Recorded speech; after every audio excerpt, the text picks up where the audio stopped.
डिवोर्सचे papers upload करण्याच्या दृष्टिकोनातून हे आम्ही तिथं ऑप्शन्स तयार करत आहोत. त्यासाठी झालेला आहे किंवा वडिलांचं निधन झालेलं आहे किंवा डिवोर्स असतील म्हणजे एकल महिला असतील त्यांच्यासाठी आम्ही वेबसाईटवर एक ऑप्शनच्या संदर्भातलं एक वर्किंग करत आहोत की त्यांच्या पतीचं किंवा वडिलांचं जर निधन झालं असेल तर त्यांचं डेथ सर्टिफिकेट किंवा डिवोर्स झाला असेल तर ते डिवोर्सचे पेपर्स अपलोड करण्याच्या दृष्टिकोनातून हे आम्ही तिथं ऑप्शन्स तयार करत आहोत.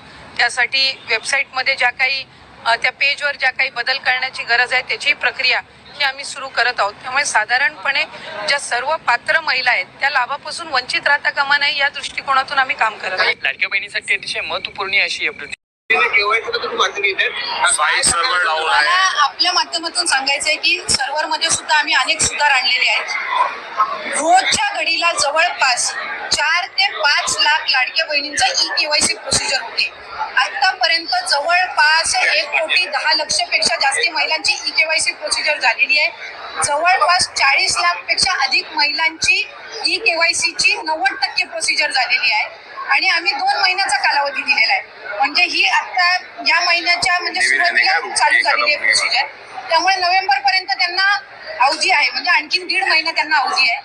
जे पूरग्रस्त भाग आहे त्यांच्या संदर्भामध्ये आम्ही आणखीन 15 दिवस वाढवून देण्याचा निर्णय हा विभाग म्हणून आम्ही घेतो. राष्ट्रवादी काही सोबत असणारे मंत्री हे आज व्यासपीठावर की माझे नगरसेवक आहेत ते कुठेतरी जास्त पैसे देऊन सत्ताधारी चोर आहेत असा आरोप आहे. निवडणुका येणार जवळजवळ तसे आरोप प्रत्यारोप हे त्या ठिकाणी आपल्याला ऐकायला मिळतील.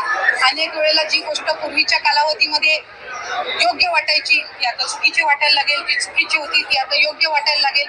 त्याच्यामुळे जो तो त्याचा प्रश्न आहे. शेवटी आम्ही पक्ष म्हणून किंवा महायुती म्हणून मतदार बंधू भगिनींनी जी आम्हाला संधी दिलेली आहे त्यांच्यासाठी अधिकाधिक आम्हाला काय करता येईल आम्ही त्याच्याकडे लक्ष केंद्रित करतो. त्याच्यामुळे कोण काय टीका करते याच्यामध्ये अधिक वेळ न घालवता आम्ही सरकारचा भाग आहोत. आमच्यावर जास्ती जबाबदारी आहे. आमच्याकडनं लोकांच्या जास्ती अपेक्षा आहेत. त्यामुळे त्या अपेक्षा कशा पूर्ण